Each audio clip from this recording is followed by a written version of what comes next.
अस्सलामुअलैकुम dear students. तो आज के इस लेक्चर में हमने एक्सरसाइज 7.2 स्टार्ट करनी है। 7.1 हम प्रीवियस लेक्चर में कंप्लीट कर चुके हैं और इस बुक के चैप्टर 1 से 6 तक तमाम एक्सरसाइजेस के सॉल्यूशन मैं कंप्लीट करवा चुकी हूँ। प्ले लिस्ट में अवेलेबल हैं स्टूडेंट्स, वो भी आप देख सकते हैं। तो ये हमने न्यू बुक स्टार्ट की है 2025 की। तो इसके अलावा स्टूडेंट्स मैथ के अलावा आपको बायो के लेक्चर्स मिल जाएंगे, physics, chemistry, computer, Islamiyat, Urdu, English, तमाम सब्जेक्ट्स के हमारे डिफरेंट टीचर्स पढ़ा रहे हैं। तो आप चैनल को सब्सक्राइब और वीडियो को लाइक करके आप बाकी जो लेक्चर्स हैं उनसे भी फ़ायदा उठा सकते हैं, क्योंकि ये होगा सब्सक्राइब करने से आपको नोटिफिकेशन सबसे पहले पहुंच जाएगा हर नई आने वाली वीडियो का, जिसमें बायो के लेक्चर्स, फिजिक्स के लेक्चर्स, केमिस्ट्री के लेक्चर्स अवेलेबल होंगे। फ्रेंड्स यहाँ पे देखें 7.2 7.1 हम प्रीवियस लेक्चर के अंदर कर चुके हैं। 7.2 थोड़ी सी लेंथी एक्सरसाइज है, इसके टोटल 13 क्वेश्चन हैं। तो आज के इस लेक्चर में हम ये वाला इसका question number 1, question number 2, question number 3, 4, 5, 6 and 7 यानी कि 7 तक इस लेक्चर के अंदर करेंगे। पार्ट 1 वीडियो का होगा और नेक्स्ट पार्ट 2 आपको मिल जाएगा प्ले लिस्ट में, जिसमें हम क्वेश्चन नंबर 8 से लेकर 13 तक करेंगे। पहले हम यहाँ पे कुछ पॉइंट्स, कुछ मेन फार्मूलाज देखते हैं और फिर हम अपना क्वेश्चन नंबर 1 स्टार्ट कर देंगे।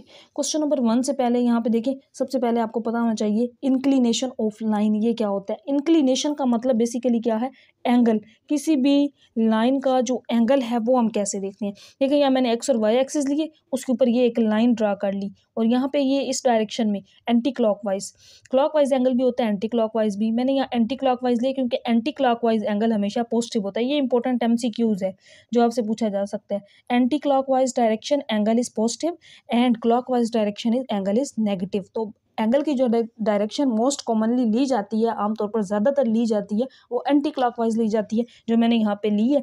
और यहाँ पे इस लाइन का जो एंगल है वो अल्फा है। अब अल्फा हम 0 कब लेंगे, पैरेलल टू एक्स एक्सिस। अगर अल्फा क्या हो, पैरेलल टू एक्स एक्सिस, इस एक्स एक्सिस के पैरेलल हो तो फिर अल्फा 0 होगा। ये आपने पॉइंट याद रखना है। पैरेलल टू वाई एक्सिस, अगर alpha parallel to y axis हो तो फिर 90 डिग्री होगा। ये 2 पॉइंट्स MCQs के लिए भी इंपॉर्टेंट है। अगर angle parallel to x axis हो फिर 0, पैरेलल टू वाई एक्सिस हो तो फिर 90 होगा। यानी कि इस तरह ये 2 लाइंस है ना, ये पैरेलल और इसके साथ ये वाई के साथ अगर पैरेलल हो तो फिर अल्फा 90 होगा। ये एक पॉइंट आपने याद रखना है। इसके बाद स्लोप ऑफ ग्रेडियंट की हम स्लोप कैसे फाइंड करते हैं। बेसिकली स्लोप क्या होती है, अक्सर आपने देखा होगा बच्चों की जो स्लाइड्स होती हैं, पार्क्स वगैरह में होती हैं, ऐसे सीढ़ियों से चढ़ कर आना फिर स्लाइड से यूँ नीचे की तरफ जाना, ये क्या कहलाती है, स्लोप कहलाती है। स्लोप क्या होती है, इसको M से राइज ओवर रन, यानी कि आप किसी चीज़ पे यूँ चढ़ते हैं, स्लाइड के ज़रिए नीचे आते हैं, ये इसकी स्लोप होगी ये वाली लाइन। तो y M is equal to क्या होगा, वाई यानी कि राइज ओवर रन। ये एक्स एक्सिस है ना, ये रन एक्स है और ये जो राइज मैंने लिया है इसको हम वाई कह सकते हैं क्योंकि अलोंग वाई एक्सिस है, तो वाई ओवर एक्स, और इसको टैन अल्फा कहते हैं। So M is equal to tan alpha, ये आपने याद रखना है स्लोप। इसके बाद एक फार्मूला यहाँ पे इंपॉर्टेंट है जो याद रखना है, स्लोप बिटवीन 2 पॉइंट्स, 2 पॉइंट्स हो उनके दरमियान स्लोप, अगर अल्फा लेस देन 90 हो, 90 से छोटा हो, 2 पॉइंट्स के दरमियान स्लोप का फार्मूला होता है M is equal to y2 minus y1 over x2 minus x1। ये फार्मूला आगे क्वेश्चंस में यूज होगा। अगर अल्फा ग्रेटर देन 90 हो तो फिर यही फार्मूला y2 बाद में चला जाएगा, y1 पहले आ जाएगा, y1 minus y2, x1 minus x2। Parallel lines, अगर 2 लाइंस पैरेलल हैं ना तो उनकी स्लोप m1 m2 बराबर होती है। अगर 2 लाइंस परपेंडिकुलर हैं तो फिर उनकी स्लोप क्या होती है, m1 is equal to minus 1 over m2। 2 lines, एक की स्लोप m1 दूसरे की स्लोप m2, पैरेलल होंगी तो उनकी स्लोप बराबर होगी। ये पॉइंट आपने याद रखना है, MCQs के लिए भी इंपॉर्टेंट है। अगर 2 लाइंस परपेंडिकुलर होंगी तो उनकी स्लोप क्या होगी, m1 is equal to minus 1 over m2। Cross multiply कर दें तो m1 m2 के साथ मल्टीप्लाई हो जाएगा और यहाँ पे -1 आ जाएगा। आगे कुछ और यहाँ पे पॉइंट्स, फार्मूलाज हैं जो आगे क्वेश्चंस में हमने यूज़ करने हैं, ये भी इंपॉर्टेंट है। और बाकी कुछ 1-2 फार्मूलाज और हैं वो मैं क्वेश्चंस के साथ ही आपको बता दूंगी। पॉइंट स्लोप फॉर्म क्या होती है, यानी कि अगर हमारे पास एक पॉइंट इस तरह से दिया गया हो और साथ स्लोप m की वैल्यू दी गई होगी तो फिर हम ये फार्मूला लगाएंगे, y minus y1 is equal to m into x minus x1। 2 point slope formula, अगर 2 पॉइंट्स होंगे तो फिर उनके दरमियान स्लोप फाइंड करने का फार्मूला क्या होगा, y minus y1 divided by y2 minus y1 is equal to x minus x1 divided by x2 minus x1। अगर y इंटरसेप्ट और स्लोप होगी, x इंटरसेप्ट के लिए यही फार्मूला लगना है, उसमें पॉइंट बना लेंगे हम, y minus y1 is equal to m into x minus x1। लेकिन अगर y इंटरसेप्ट हो और साथ स्लोप हो तो फिर हम ये लाइन की इक्वेशन यूज़ करेंगे, y is equal to mx plus c। Again यहाँ पे याद रखिएगा स्टूडेंट्स, एक्स इंटरसेप्ट के लिए हम ये इक्वेशन नहीं यूज़ करते, ये हम वाई इंटरसेप्ट के लिए यूज़ करते हैं। एक्स इंटरसेप्ट और स्लोप हो तो फिर हमने यही वाली पॉइंट स्लोप फॉर्म ही यूज़ करनी है। अब हम क्वेश्चंस को स्टार्ट करते हैं। तो देखिए स्टूडेंट्स, क्वेश्चन नंबर 1 है हमारे पास, इसके 3 पार्ट्स हैं, तीनों ही सेम हैं। Find the slope and inclination of the line. Slope find करें और एंगल अल्फा हमने फाइंड करना है लाइन का, उस लाइन का जिसके ये पॉइंट्स गिवन है। ये 2 पॉइंट्स हैं, 2 पॉइंट्स के दरमियान स्लोप मैंने स्टार्ट में फार्मूला आपको बताया था, ये वाला slope between 2 points m is equal to y2 minus y1 divided by x2 minus x1। तो इस फार्मूला की हेल्प से हम इसको कर लेंगे। 2 पॉइंट्स यहाँ पे गिवन हैं, तो पहले हम स्लोप फाइंड कर लेते हैं, y2 minus y1 x2 minus x1। अब x1 y1 ये वैल्यूज़ कैसे लेंगे, ये जो पहला पॉइंट है ना, इसके कोऑर्डिनेट्स x1 और y1 होंगे, इसके कोऑर्डिनेट सेकंड पॉइंट के x2 और y2 होंगे। तो यहाँ पे अब हम वैल्यूज़ पुट करेंगे इसके अंदर। y2 कितना है, ये y2 है 11, y1 कितना है 4, 11 माइनस 4, x2 माइनस x1 तो 5 माइनस ये फार्मूले वाला ना, और फिर इसकी वैल्यू के साथ भी माइनस है जो कि बाद में क्या हो जाएगा, प्लस हो जाएगा।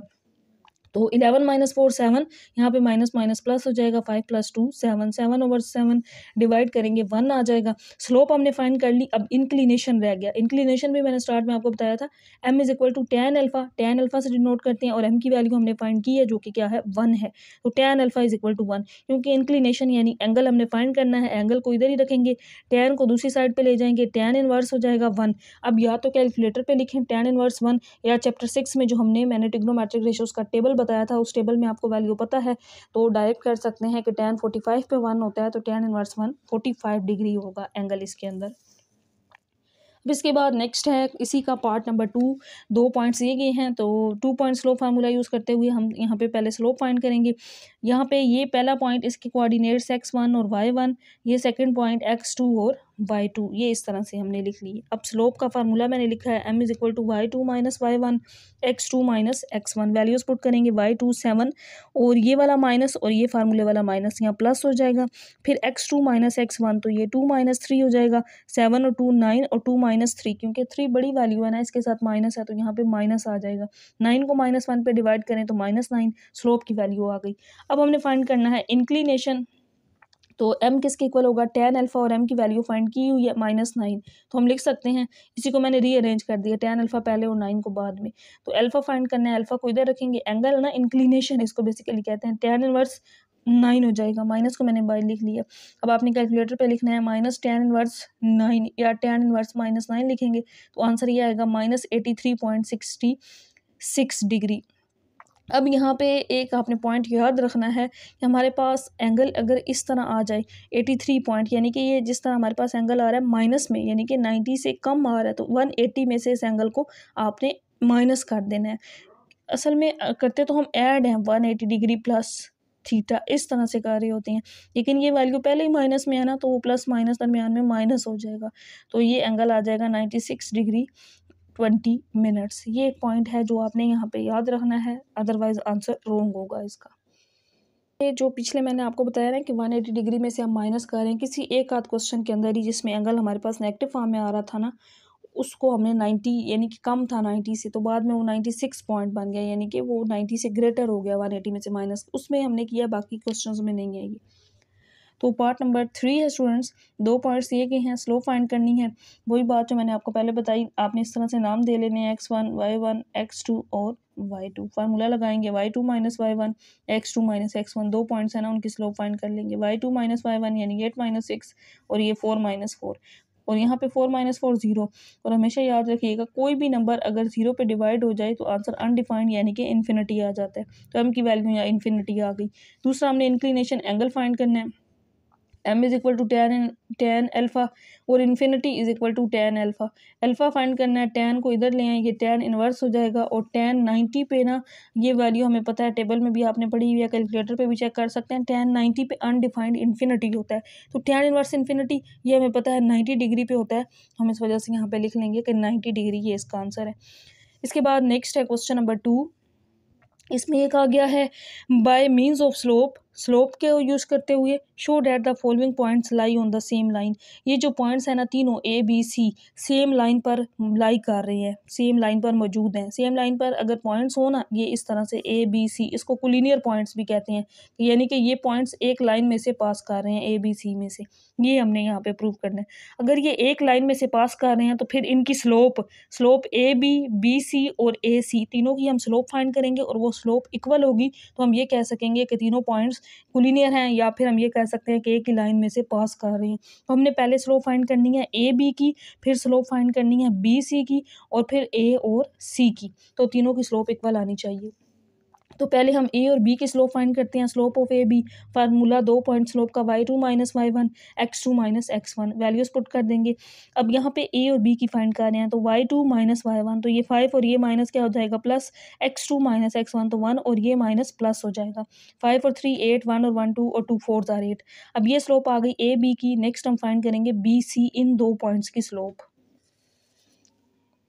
तो स्टूडेंट्स अब हमने फाइंड करनी है ना बी सी की, तो मैं दोनों पॉइंट्स को आपके सामने लिखती हूँ। ये बी है और अगला पॉइंट ये सी है। इन दो पॉइंट्स की हमने स्लोप फाइंड करनी है। फार्मूला वही y2 माइनस y1 तो 9 माइनस 5, x2 माइनस x1 यानी कि 2 माइनस 1, 9 माइनस 5 4 और 2 माइनस 1 1, तो आंसर 4 आ गया। अब नेक्स्ट हमने फाइंड करनी है ए सी की स्लोप। इस तरह से हम फाइंड कर रहे हैं ना, ए बी और सी ये तीन पॉइंट्स एक लाइन पर मौजूद हैं। पहले ए बी फिर बी सी और अब हम ए सी की स्लोप फाइंड करेंगे। ए पॉइंट जो है ये क्या है -1 और -3 और सी पॉइंट है 2 और 9। अब इन दोनों की स्लोप फाइंड करेंगे। y2 माइनस y1 तो ये माइनस यहाँ प्लस हो जाएगा, और x2 माइनस x1 तो 2 और ये माइनस भी प्लस हो जाएगा। फार्मूले वाला माइनस और ये वाला माइनस, तो 9 और 3 12, 2 और 1 3, 3 4 आर 12, कटिंग करेंगे ना तो 3 4 आर 12। अब तीनों की स्लोप इक्वल आ गई है, तो हम कह सकते हैं since slope of all three lines are identical, का मतलब सेम, कि तीनों लाइंस की स्लोप सेम है। So A B and C lies on the same line. तो ए बी सी तीनों पॉइंट्स जो हैं वो सेम लाइन पर मौजूद हैं, यानी कि कोलिनियर हैं। कोलिनियर का मतलब होता है कि वो सेम लाइन पर हैं। इसी तरह इसका नेक्स्ट पार्ट नंबर 2 है, वो भी सेम इसी तरह है। इसके टोटल 4 पार्ट्स हैं हमारे पास और चारों ही सेम है। पी क्यू और आर ये 3 पॉइंट्स दिए गए हैं। हमारे पास स्टूडेंट्स पार्ट नंबर 2, इसमें P Q R 3 points given है। पहले हम पी क्यू की स्लोप फाइंड करेंगे, फिर क्यू आर की और फिर पी आर की। अगर तीनों इक्वल हुई तो हम ये कह सकते हैं कि पी क्यू आर आइडेंटिकल हैं, यानी कि सेम लाइन पर मौजूद हैं, तो इनकी स्लोप इक्वल है। इस वजह से ये सेम लाइन पर हैं, आइडेंटिकल हैं, कोलिनियर भी हैं। कोलिनियर कह लें या आइडेंटिकल या सेम कह लें कि एक लाइन पर मौजूद हैं। तो स्लोप ऑफ पी क्यू, इन दो पॉइंट्स की स्लोप फाइंड करेंगे। y2 माइनस y1 तो ये 5 प्लस 5, x2 माइनस x1 तो 7 माइनस 4 हो जाएगा। 5 और 5 10, 7 माइनस 4 3, ये एक की स्लोप आ गई। अब हमने फाइंड करनी है q और r की स्लोप। तो y2 minus y1 15 minus 5, x2 minus x1 10 minus 7 तो ये 10/3 आ जाएगा। इसी तरह अब स्लोप फाइंड करेंगे पी आर की। तो पी आर ये पॉइंट 15 माइनस ये माइनस प्लस 5 हो जाएगा और 10 माइनस 4 हो जाएगा। 15 प्लस 5 20/6, कटिंग कर लें 2 के टेबल में, 2 3 आर 6, 2 1 आर 2 और 0, 10/3 आंसर आ जाएगा। तो लास्ट में हम लिख देंगे since slopes A B C lies on the same line because slopes are equal. तीनों की स्लोप क्या है, इक्वल है। Slope of all three lines are identical, means आप ये लिख लें since slope of all three lines are equal so A B and C lies on the same line. Next इसी क्वेश्चन 2 का पार्ट नंबर 3, इसमें L M और N ये 3 points दिए गए हैं और ये कहा गया कि तीनों एक ही लाइन में से पास करते हैं। तो चेक करेंगे हम क्या ये एक लाइन में से पास करते हैं या नहीं। पहले एल एम की स्लोप, फिर एम एन की और फिर एल एन की, ये फाइंड करेंगे। तो सबसे पहले मैंने फाइंड की है यहाँ पे एल एम की स्लोप, एल और एम की। y2 माइनस y1 फार्मूला मैंने नहीं लिखा, डायरेक्ट अप्लाई कर दिया। तो 8 माइनस 6 और x2 माइनस x1 ये 3 + 4 हो जाएगा। 2/4 + 3 ये 7 हो जाएगा। नेक्स्ट हम फाइंड करेंगे स्लोप ऑफ एम एन, इन दो पॉइंट्स की स्लोप। तो y2 माइनस y1 यानी कि 10 माइनस 8, x2 माइनस x1 यानी 10 माइनस 3। 10 माइनस 8 2 और 10 माइनस 3 7, 2/7 इसका जवाब आ गया। अब हमने नेक्स्ट स्टूडेंट स्लोप फाइंड करनी है एल और एन की। देखिए कैसे, y2 माइनस y1 यानी कि 10 माइनस 6, x2 माइनस x1 तो ये माइनस और ये वाला -4 है ना, तो प्लस हो जाएगा 10 + 4। यहाँ पे मैंने इसको लिखा है इसी तरह। 10 माइनस 6 4 आ गया, 10 + 4 14, कटिंग कर देंगे 2 के टेबल में, 2 2 आर 4, 2 7 आर 14 तो 2/7। तीनों की स्लोप्स इक्वल आ गई, तो हम ये कह सकते हैं कि A B and C lies on the same line. Next है स्टूडेंट्स इसका लास्ट पार्ट क्वेश्चन नंबर 2 का पार्ट नंबर 4। अब इसमें ए बी फॉर्म में पॉइंट्स दिए गए हैं, लेकिन उसी तरह से पॉइंट्स ही दिए गए हैं, वहाँ पे वैल्यूज़ थी और यहाँ वैल्यूज़ की जगह ए बी यूज़ किया गया है। एक्स वाई और जी 3 पॉइंट्स गिवन है, तीनों की स्लोप फाइंड करके देखेंगे क्या स्लोप इक्वल है। अगर स्लोप इक्वल हुई तो तीनों पॉइंट सेम लाइन पर मौजूद होंगे। पहले एक्स वाई की, फिर वाई जी की और फिर एक्स जी की स्लोप फाइंड करनी है। तो पहले slope of x y, formula आपको पता है y2 minus y1 x2 minus x1, इन दो पॉइंट्स का। तो y2 a प्लस बी है और y1 क्या है 2b, तो a plus b minus 2b। x2 minus x1, अब x2 क्या है c और x1 a है, तो c माइनस यहाँ पे आपने a लिख लेना है। और यहाँ पे a इसी तरह b माइनस 2b करेंगे तो माइनस b आ जाएगा और यहाँ पे c माइनस a, ये एक पॉइंट की स्लोप आ गई। नेक्स्ट हमने स्लोप फाइंड करनी है y और z की। तो y2 माइनस y1, अब y2 क्या है 2a है, माइनस y1 के अंदर अब दो वैल्यूज़ है ना a प्लस b है, तो मैंने माइनस को बाहर लिखा ताकि बाद में साइन चेंज कर सकें। फिर x2 minus x1, x2 2c minus a है और माइनस x1 क्या है c है। अब यहाँ पे ऊपर माइनस को अंदर मल्टीप्लाई कर देंगे, माइनस a हो जाएगा और ये माइनस b, और यहाँ पे 2c में से एक c निकालेंगे, एक c आ जाएगा और साथ माइनस a आ जाएगा। अब ऊपर भी 2a में से जब एक a माइनस होगा तो बाकी a आ जाएगा, साथ माइनस b और c माइनस a। अभी तक तो दो पॉइंट्स की स्लोप इक्वल आ गई। अब हम अगले दो पॉइंट्स की स्लोप निकालते हैं। अब हमने स्लोप निकालनी है x और z की। तो x जो पॉइंट है ये a और 2b है, ये मैं आपके सामने लिख रही हूँ ताकि आपको पता हो स्टूडेंट्स। और z point 2c minus a और 2a है। तो x2 माइनस, पहले सॉरी ऊपर y2 आता है ना, y2 माइनस y1, y2 क्या है 2a और y1 क्या है 2b है। x2 माइनस x1, अब x2 2c माइनस a है और x1 a है, तो माइनस a आ जाएगा। ऊपर यहाँ पे 2 कॉमन ले लें दोनों में से, तो अंदर a माइनस b रह जाएगा। यहाँ पे 2c इसी तरह माइनस a और माइनस a माइनस 2a हो जाएगा। और इसमें से भी हम 2 कॉमन ले सकते हैं, तो अंदर c माइनस a रह जाएगा, तो बाकी 2 से cancel out, a minus b over c minus a।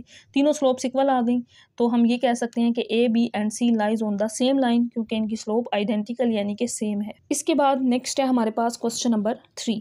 Find के so that the line joining A B and A B the line joining C D. अब दो लाइंस हैं, एक लाइन ए बी है और दूसरी लाइन सी डी है। अब इन दोनों लाइंस की हमने स्लोप के की वैल्यू फाइंड करनी है। बेसिकली फाइंड के फाइंड करना है। दो लाइंस हैं, एक लाइन ए बी पॉइंट्स को ज्वाइन करने से बन रही है और दूसरी लाइन सी डी पॉइंट्स को ज्वाइन करने से बन रही है। अब कंडीशंस दी गई हैं, अगर ये दो लाइंस पैरेलल हों, पहला पार्ट ये है और दूसरा पार्ट परपेंडिकुलर के लिए। स्टार्ट में स्टूडेंट्स मैंने आपको बताया था कि अगर दो लाइंस पैरेलल हों तो स्लोप m1 और m2 की इक्वल हम रखते हैं।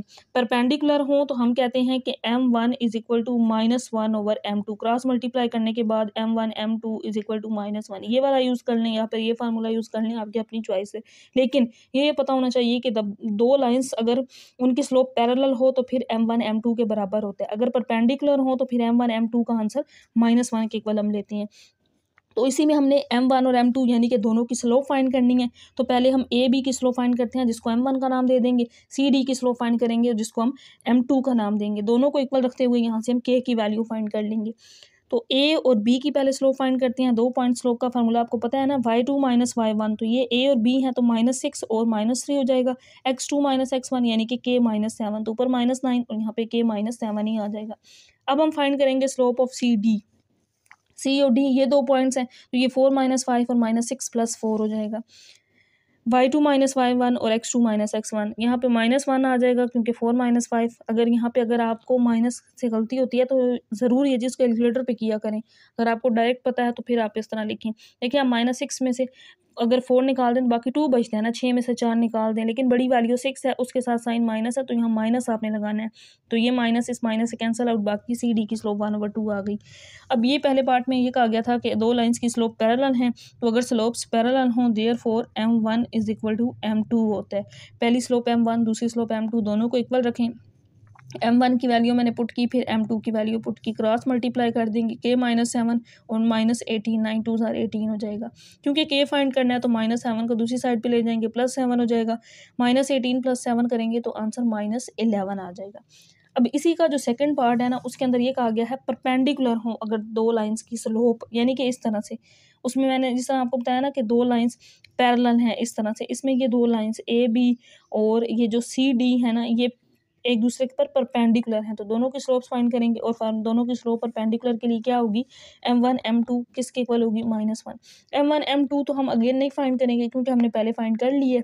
m1 स्लोप इसकी वैल्यू क्या आई थी, -9/k-1 और m2 स्लोप CD हमने फाइंड की थी जिसका आंसर 1/2। अभी हमने ये पहले पार्ट के लिए की है, इस वजह से मैंने सेकंड में नहीं फाइंड की, -1 के इक्वल। तो क्रॉस मल्टीप्लाई, बल्कि इस तरह पहले मल्टीप्लाई कर लें, -9 को 1 से, -9 फिर 2 को अंदर मल्टीप्लाई कर दें, 2k -14 और यहाँ पे -1 रहेगा। अब हम इसको क्रॉस मल्टीप्लाई कर लेते हैं, इसके नीचे कोई वैल्यू नहीं, मीन्स 1 है, इसको इसके साथ और इसको इसके साथ, तो ये -9 आ जाएगा और यहाँ पे माइनस और 2k -14। अब माइनस को अंदर मल्टीप्लाई कर देंगे तो ये माइनस, बल्कि इस तरह दोनों साइड्स में माइनस कैंसिल आउट कर दें, दोनों के साथ है ना, तो माइनस कैंसिल आउट हो जाएगा। 9 इज इक्वल टू 2k -14। के की वैल्यू फाइंड करनी है तो -14 को इधर ले आए, के को इधर ही रखेंगे। 9 + 14 23 इज इक्वल टू 2k। के की वैल्यू फाइंड करने के लिए यहाँ से के को हम निकालेंगे, के के साथ 2 मल्टीप्लाई जो कि इधर आके डिवाइड, तो ये के की वैल्यू आ जाएगी इस पार्ट के लिए। इसके बाद नेक्स्ट है हमारे पास students question number 4, using slopes को यूज़ करते हुए show that the triangle with its vertices. एक ट्रायंगल है, ट्रायंगल आपको पता है 3 साइडेड फिगर होती है, जैसे मैंने यहाँ ड्रा की, एक उसका राइट एंगल होता है, ABC जिस तरह नाम मर्जी दे लें, मैंने इस तरह से दे दिए इसको, तीनों के वर्टिसेस यानी कि तीनों के पॉइंट्स दिए गए हैं और ये एक राइट ट्रायंगल है। तो स्लोप ऑफ ए भी हम फाइंड करेंगे, स्लोप ऑफ BC फाइंड करेंगे, फिर स्लोप ऑफ AC। इसकी दो स्लोप्स जो होंगी वो एक दूसरे के इक्वल होंगी, यानी कि आपने बेसिकली परपेंडिकुलर वाली बात याद रखनी है। मैंने आपको बताया था ना कि दो स्लोप अगर राइट एंगल है ना, तो मतलब दो, ये वाला एंगल, ये लाइन इस लाइन पर परपेंडिकुलर है, और जब दो लाइंस परपेंडिकुलर हों तो m1 m2 इसका जवाब क्या होता है, -1 होता है। अब यहाँ पे हमें क्या करना पड़ेगा, पहले ए बी की स्लोप, फिर BC की स्लोप और फिर AC की। तो सबसे पहले स्टूडेंट्स मैंने AB की स्लोप फाइंड की, ये दो पॉइंट्स गिवन थे, y2 - y1 यानी कि 7 - 1, x2 - x1 यानी 2 - 6 आ जाएगा। 7 - 1 करें 6, 2 - 6 -4, तो आंसर -3/2 आ जाएगा। फ्रेंड्स ये कहा गया है कि ये एक राइट ट्रायंगल है। देखिए ना, ये मैं एक राइट ट्रायंगल आपके सामने ड्रा करती हूँ, राइट ट्रायंगल जिसका एक एंगल 90 डिग्री का होता है। अगर ये मैं इसका पॉइंट A ले लूँ, ये B ले लूँ और ये पॉइंट C ले लूँ। अब आपको पता है ये वाली जो लाइन है ना, राइट ट्रायंगल, ये किस पर परपेंडिकुलर है, ये AC पर। AB की स्लोप को मैं नाम दे दूँ M1 और AC की स्लोप को M2 का अगर नाम दे दूँ, तो ये लाइन इस लाइन पर क्या है, परपेंडिकुलर है, तो M1 और M2 की स्लोप, इसका जवाब क्या होगा, -1। बताने का मतलब ये है कि स्लोप ऑफ BC आप बेशक ना फाइंड करें, इसकी ज़रूरत नहीं है, मैंने फाइंड कर दी है, लेकिन फाइंड की है, आप भी कर सकते हैं। लेकिन आप देखें कि अगर आप इस तरह से राइट ट्रायंगल ड्रा करते हैं ना, A B और C, तो AB जो लाइन है वो परपेंडिकुलर है AB AC पर, तो हम ये कह सकते हैं कि M1 M2 किसके इक्वल होगा, -1। तो यहाँ से हम इसको इक्वल प्रूव कर देंगे। अगर M1 M2 का आंसर भी इसके इक्वल आता है, -1 के इक्वल आता है दोनों स्लोप्स को मल्टीप्लाई करने से, तो फिर हम ये कह सकते हैं कि ये तीनों पॉइंट्स मिलकर एक राइट ट्रायंगल ही बनाते हैं। लेकिन मैंने यहाँ स्लोप ऑफ BC फाइंड कर ली थी, क्योंकि असल में देखें ना, क्योंकि इन दोनों को मल्टीप्लाई करने से आंसर -1 बनना चाहिए, तो ये तो 7/4, ये वाली तो वैल्यू नहीं बनती। हाँ, तो हमारा आंसर 2/3 फॉर्म में बने तो फिर -1 बनता है। तो इसलिए बेशक ये ना फाइंड कीजिएगा, पहले आपने AB की स्लोप फाइंड करनी, फिर AC। ये दो लाइन्स एक दूसरे पर क्या है, परपेंडिकुलर हैं। तो अदरवाइज अगर कर लेंगे तो फिर तीनों में से आपने देखना है कि किन की दो स्लोप्स को हम यूज़ करें तो हमारा आंसर -1 बन जाए। स्लोप ऑफ AC फाइंड करेंगे। AC पॉइंट मैं आपके सामने एक दफ़ा लिख देती हूँ। देखें, ये पॉइंट है और C क्या है, -6 और -7, तो -7। y2 - y1 तो -7 -1, x2 - x1 -6 -6, तो ये आ जाएगा -8/-12। 8 से कैंसिल आउट, सॉरी माइनस से कैंसिल आउट, और 2 4s are 8 और 2 6 are 12, आगे 2 पे कटिंग कर देंगे, 2 2s are 4 और 2 3s are 6, अगेन कटिंग कर देंगे। अब M1 और M1 की स्लोप देखें, मैंने स्टार्ट में आपको AB की स्लोप जो फाइंड करवाई थी उसका आंसर -3/2 आया था, और M2 इसका आंसर 2/3। दोनों को मल्टीप्लाई करें, 2 2 से कैंसिल आउट, 3 से, तो -1 इज इक्वल टू -1। तो हम ये कह सकते हैं कि slope of AB and AC are perpendicular to each other, so AB and C forms a right triangle. क्योंकि AB की जो स्लोप है वो AC पर परपेंडिकुलर है, तो ये तीनों पॉइंट्स मिलकर एक राइट ट्रायंगल बना रहे हैं। अब वो बात जो मैंने आपको बताई थी कि BC की स्लोप फाइंड ना करें, उसकी रीज़न क्या थी कि इन दो स्लोप्स को मल्टीप्लाई करने से हमारा आंसर -1 आ रहा था। तो बेशक तीसरी फाइंड करके लास्ट में आप चेक करें कि किन दो स्लोप्स को मल्टीप्लाई करने से -1 बनता है, या जिस तरह मैंने आपको स्टार्ट में बताया कि इस तरह करने, जैसे मैंने इनको, फिर आपको नाम ये वाले देने पड़ेंगे कि AB AC पर परपेंडिकुलर है। इसके बाद नेक्स्ट है स्टूडेंट्स हमारे पास question number 5, 2 pairs of points are given, 2 pairs of points given होंगे, find whether the 2 lines determined by each by these points अब हमने इसके लिए क्या चेक करना है कि ये जो पॉइंट्स दिए गए हैं क्या ये पैरेलल हैं, परपेंडिकुलर हैं या फिर नहीं, कुछ भी नहीं है दोनों में से। अब इस क्वेश्चन के 2 पार्ट्स हैं तो दोनों को 1 बाय 1 देखते हैं, बल्कि 3 पार्ट्स हैं। तो इसके लिए हम देखते हैं कंडीशंस। पहले पार्ट के लिए हम इन सारी कंडीशंस को देखेंगे, फिर बी पार्ट के लिए देखेंगे, इसी तरह फिर सी। अब ये एक पेयर दिया गया, दूसरा ये पेयर। स्लोप ऑफ पहले इस पेयर की फाइंड करेंगे। एम जो होगा ना M1 इसका नाम दे देंगे, इसको M2 का नाम दे देंगे। 1 - 2 और 2 और 4। तो M1 पहले हम फाइंड कर रहे हैं y2 - y1, तो 4 + 2 x2 - x1 2 - 1 हो जाएगा। तो 2 + 4 6 और ये 1 तो 6 आ गया। अब दूसरा जो पेयर था वो ये था 4 1 - 8 और 2। M2 इसको नाम दे देंगे। अब इसकी स्लोप फाइंड करेंगे तो y2 - y1 तो 2 - 1 x2 - x1। ये मैंने आपको स्टार्ट में बताया इसलिए अगेन नहीं बता रही। x1 y1 होता है, ये x2 y2 होता है। x2 - x1 -8 और -4, तो 2 - 1 1 और ये -12 आ जाएगा। अब इन दोनों स्लोप्स को देखते हैं, क्या ये स्लोप्स इक्वल हैं। पर पैरेलल के लिए ये देखें, ये 6 आई, ये -1/12 आई। ये कंडीशन याद रखें। पैरेलल तो ये नहीं हो सकती क्योंकि M1 M2 के बराबर नहीं है। दोनों के जवाब को अगर मल्टीप्लाई करें तो आंसर -1 भी नहीं है, यानी कि परपेंडिकुलर भी नहीं है। तो हम ये कह सकते हैं therefore both lines are neither parallel nor perpendicular, यानी कि नन है, ये ना तो पैरेलल है ना ही परपेंडिकुलर है, क्योंकि इन दोनों का प्रोडक्ट -1 भी नहीं बना और दोनों स्लोप्स इक्वल भी नहीं बनी। अब पार्ट नंबर बी जो है, इसके अंदर भी ये एक लाइन ऑफ पेयर है, दूसरा ये है। इसकी स्लोप फाइंड करेंगे, इसकी देखेंगे, फिर हम चेक करेंगे अगर ये इक्वल हुई तो पैरेलल होंगी, अगर मल्टीप्लाई करने से आंसर -1 हुआ तो ये परपेंडिकुलर होंगी। चेक करते हैं।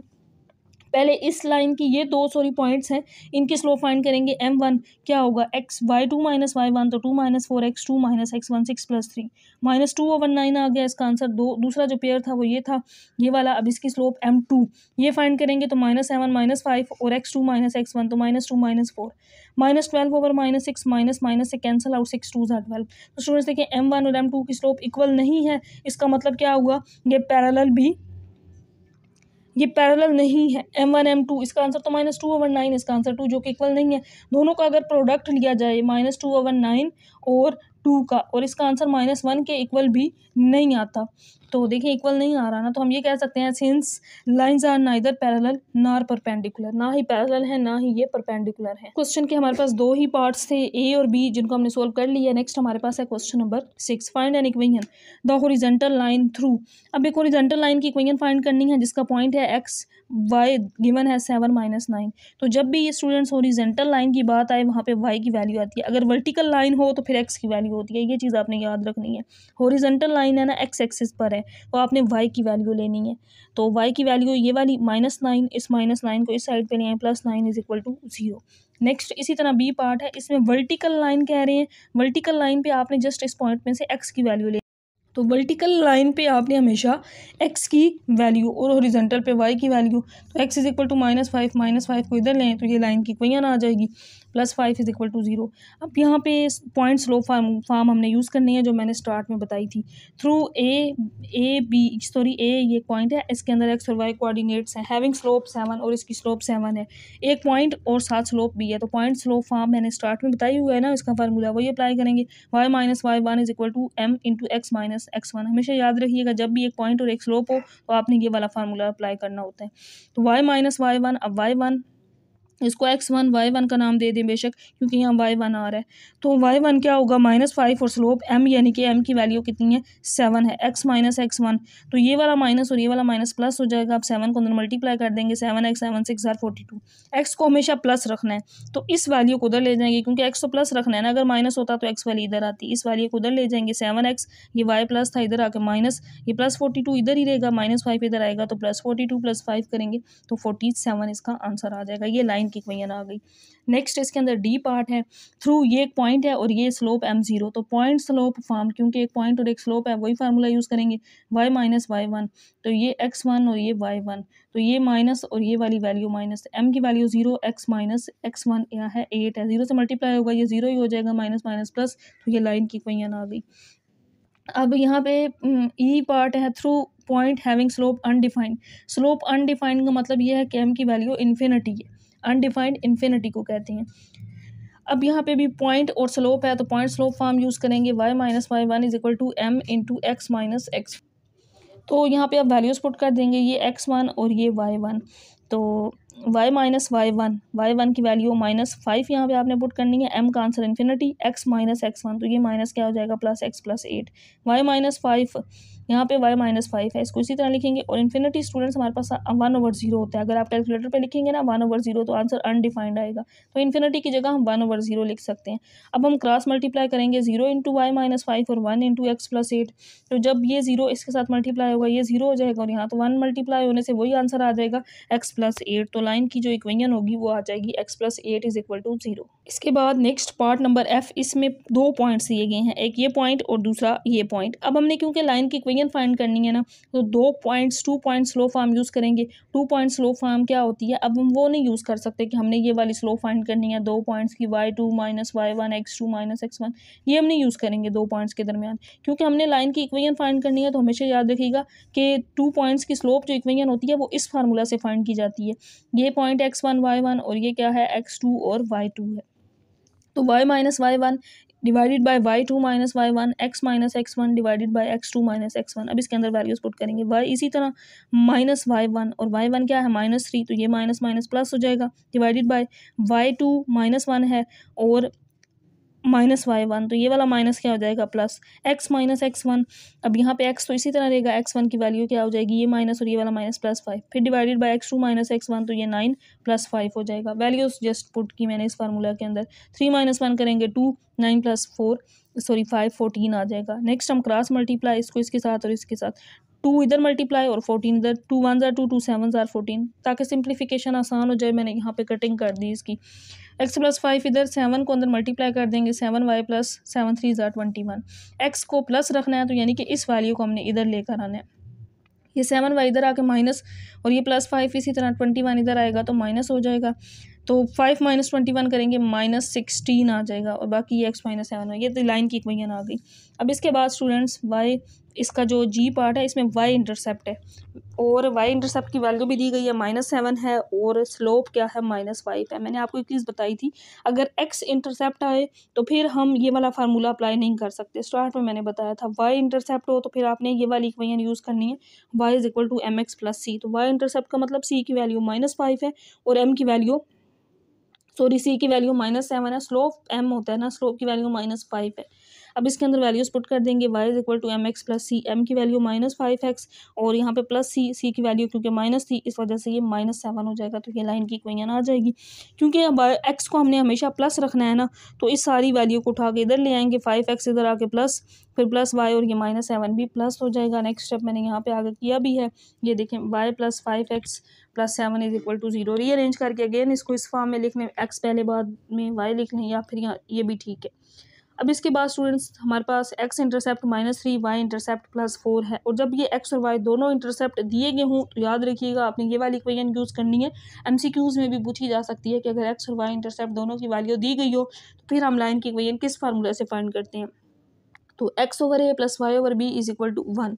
x की वैल्यू इसी तरह, अब ये x इंटरसेप्ट यानी कि a की वैल्यू -3 और b की वैल्यू 4 है। अब यहाँ पे इन वैल्यूज़ को पुट कर देंगे, b की जगह पे 4, LCM 4 3 ज़ा 12, ये माइनस मैंने ऊपर x के साथ शिफ्ट कर दिया, 3 4 ज़ा 12, यहाँ पे 4x आ जाएगा, 4 3 ज़ा 12 और यहाँ पे 3y equal to 1। Cross multiply कर देंगे, -4x प्लस 3y 12 1 ज़ा 12 हो जाएगा। x को प्लस बनाना है हमने तो इस वैल्यू को उठाकर दूसरी साइड पे ले जाएं, 4x प्लस ये 3y प्लस था इधर आकर माइनस और 12 तो अपनी जगह पे ही है और इस सारे की जगह इक्वल में 0 रह जाएगा। अब इसके बाद जो इसका आई वाला पार्ट है और ये आखिरी पार्ट है इसका क्वेश्चन 6 का, इसमें x इंटरसेप्ट और स्लोप है। अगर y इंटरसेप्ट और स्लोप होती तो मैंने जैसे कि ना ये इस पार्ट के अंदर आपको बताया g वाले में, अगर y इंटरसेप्ट और स्लोप हो तो फिर हम ये वाली इक्वेशन यूज़ कर लेते हैं। स्टार्ट में भी मैंने बताई थी फार्मूला बताते वक्त, लेकिन जब x इंटरसेप्ट और स्लोप हो तो फिर आपने वही इक्वेशन यूज़ करनी है पॉइंट स्लोप फॉर्म की, यानी कि एक पॉइंट और साथ स्लोप हो तो वही हम यूज़ करेंगे। अब क्योंकि पॉइंट x इंटरसेप्ट पे x -9 है और x इंटरसेप्ट पे तो y 0 होता है तो y की वैल्यू 0 पुट कर देंगे और स्लोप की वैल्यू -4। अब पॉइंट भी है और साथ स्लोप भी है तो पॉइंट स्लोप हम यूज़ कर लेंगे, y - y1 is equal to m into x minus x1। तो y1 क्योंकि ये पॉइंट x1 है, ये y1 है, y1 की जगह पे 0, स्लोप की वैल्यू -4, x माइनस x1 तो माइनस और ये वाला माइनस +9 हो जाएगा। अब y माइनस 0 करेंगे तो y आ जाएगा -4 को अंदर multiply -4x plus minus minus 9 4 that 36। x हमेशा प्लस आपने बनाना होता है, तो इस सारी वैल्यू को उठा के इधर लिए 4x प्लस फिर प्लस y और ये -36 इधर आके +36 और इक्वल में 0 आ जाएगा। इसके बाद नेक्स्ट है हमारे पास क्वेश्चन नंबर 7 स्टूडेंट्स। इसमें एक आ गया find an equation of the perpendicular bisector. Perpendicular bisector की इक्वेशन फाइंड करें of the segment joining the points A B. दो पॉइंट्स दिए गए हैं। अब देखिए, अब इसमें बेसिकली क्या कहा गया है, ये एक लाइन है, ये इसका एक परपेंडिकुलर बाइसेक्टर है। ये एक लाइन है जिसके दो पॉइंट्स ए और बी, A3 5 और B9 8 है। ये जो लाइन है ये इस पर परपेंडिकुलर है। परपेंडिकुलर बाइसेक्टर का क्या मतलब है कि ये जो लाइन है ना, ये इस लाइन को दो पार्ट्स में डिवाइड कर देती है, यानी कि बाइसेक्टर बना देती है। परपेंडिकुलर बाइसेक्टर इस लाइन को दो पार्ट्स में डिवाइड कर देती है। अब यहाँ पे हमारा मेन काम क्या है, एक तो ए बी की स्लोप फाइंड करना और दूसरा ये जो मिड पॉइंट है ना, क्योंकि ये इस लाइन को, ये जो परपेंडिकुलर बाइसेक्टर है ना, ये इस लाइन को दो पार्ट्स में डिवाइड कर रहा है, तो ये इसका मिड पॉइंट हुआ, ये हमने फाइंड करना है। तो फिर हमारे पास यहाँ से मिड पॉइंट से एक पॉइंट हमें मिल जाएगा और ए बी की हम स्लोप फाइंड करके पॉइंट स्लोप फॉर्म यूज़ कर लेंगे। कैसे देखें, सबसे पहले मैंने मेंशन कर दिया कि एम यहाँ पे मिड पॉइंट है, वो हम मिड पॉइंट यहाँ से फाइंड करेंगे। पॉइंट आ जाएगा हमारा। ए बी की स्लोप फाइंड करते हैं। ए बी दो पॉइंट्स की slope y2 minus y1 x2 minus x1। तो y2 क्या है 8 और y1 क्या है 5 है। x2 9 माइनस x1 क्या है 3 है। तो वैल्यूज पुट की, यहाँ पे आंसर 1/2 आ गया। अब हम ये कह सकते हैं, ये हमने स्लोप फाइंड की किसकी, इस परपेंडिकुलर बाइसेक्टर की। हमेशा याद रखिएगा, मैंने आपको पहले भी बताया था कि परपेंडिकुलर बाइसेक्टर की स्लोप क्या होती है m1। परपेंडिकुलर के लिए क्या होता है m1 m2 is equal to -1। तो हम ये कह सकते हैं m1 is equal to -1/m2 slope of A B. Basically ये किसकी स्लोप है, इस परपेंडिकुलर बाइसेक्टर की। तो फिर उसके लिए हमें इसका रेसिप्रोकल लेना पड़ेगा और साथ ये वाला माइनस का साइन भी। तो हम ये कहेंगे स्लोप ऑफ परपेंडिकुलर बाइसेक्टर क्या होगी, -2/1 होगी। इसी का उलट रेसिप्रोकल और साथ माइनस का साइन, तो ये आंसर -2 आ जाएगा। स्टूडेंट्स की मैंने स्टार्ट में भी आपको कॉन्सेप्ट बताया है कि अगर दो लाइंस परपेंडिकुलर होना, जैसे ये और ये इस पर परपेंडिकुलर है, तो फिर स्लोप क्या होती है m1 m2 is equal to -1 होती है। या हम ये फार्मूला इस तरह से भी लिखते हैं ना, m1 is equal to -1/m2। वो क्रॉस मल्टीप्लाई करें ना तो फिर m1 m2 -1 बन जाता है। तो इस परपेंडिकुलर बाइसेक्टर की स्लोप जब हम फाइंड करेंगे, तो हमने ए बी की स्लोप फाइंड की ना, इस परपेंडिकुलर बाइसेक्टर की स्लोप क्या होगी, इसका रेसिप्रोकल हो जाएगी। तो इस वजह से मैंने यहाँ पे इसका रेसिप्रोकल लिया, तो ये -2 आ गया। अब हम मिड पॉइंट फाइंड कर लेते हैं। मिड पॉइंट्स इन दो पॉइंट्स ए और बी के दरमियान m। मिड पॉइंट फार्मूला क्या होता है, x1 plus x2/2 y1 plus y2/2। ये हमने 7.1 में भी यूज़ किया। अब दो पॉइंट्स हैं, पॉइंट्स अगर मैं आपके सामने लिखूं, देखें A3 और 5 है और B जो पॉइंट है ना, ये 9 और 8 है।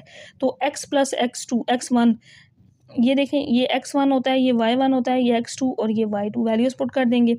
x1 प्लस x2, तो ये x1 3 और x2 9 है, divided by 2। y1 plus y2, तो ये 5 प्लस 8/2 12 आ जाएगा। यहाँ पे 13 2 6 और 12 6/13/2। अब हमारे पास पॉइंट स्लोप फॉर्म, क्योंकि ये हमारे पास स्टूडेंट्स क्या आ गया, देखें स्लोप हमने फाइंड की ना, उसका आंसर -2 आ गया और ये पॉइंट आ गया। एक पॉइंट और साथ स्लोप हो तो पॉइंट स्लोप फॉर्म यूज़ की जाती है। देखें पॉइंट स्लोप फॉर्म क्या है, y minus y1 is equal to m into x minus x1। अब इसके अंदर वैल्यूज पुट कर दें। ये पॉइंट क्या होगा x1 और ये क्या होगा y1। तो y माइनस y1 -13/2, m का आंसर -2, x माइनस x1 क्या है -6 है। तो एलसीएम ले लेंगे, एलसीएम 2 आ जाएगा, 2y माइनस ऊपर 13 ही। यहाँ पे -2 को मैंने इसी तरह लिख लिया क्योंकि पहले क्रॉस मल्टीप्लाई। तो ये 2 2 ज़ार -4 इंटू x -6 हो जाएगा। अब -4 को अंदर मल्टीप्लाई कर दें, -4x हो जाएगा, माइनस माइनस प्लस 6 4 ज़ार 24। अब स्टूडेंट्स देखें, x को हमेशा हमने पॉजिटिव बनाना होता है, तो इस सारी वैल्यू को उठा के इधर लें। 4x इधर आके प्लस, फिर ये +2y -13, 24 इधर आकर माइनस इज इक्वल टू 0।